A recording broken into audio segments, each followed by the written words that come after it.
Welcome to Sulfake Mix តអ្នកយល់ថាខ្ញុំមានតម្លៃខ្ញុំសូមកោះមួយមិនរស់នៅជាជនជាតិអ្នកទេខ្ញុំសូមមិនពាក់ផ្លាកជាជនជាតិអ្នកទេ You know what ខ្ញុំសូមពាក់ផ្លាកជាជនជាតិខ្ញុំថ្មី You know what ខ្មែរក៏ខ្ញុំមិនយកទី1ខ្មែរមានឈ្មោះរបស់គេរួចហើយប្រទេសខ្មែរហ្នឹងមានឈ្មោះនៅក្នុងអង្គការសហប្រជាជាតិហើយទី2 You know what ខ្ញុំពើមណាស់ពូជខ្មែរហ្នឹងខ្ញុំមិនមែនខ្មែរទេ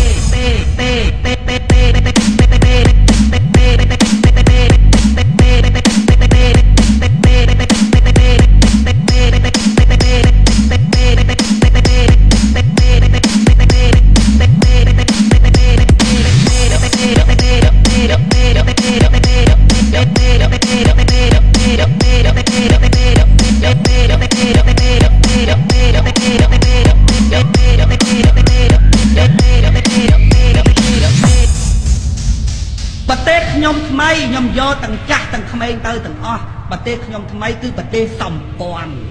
You know what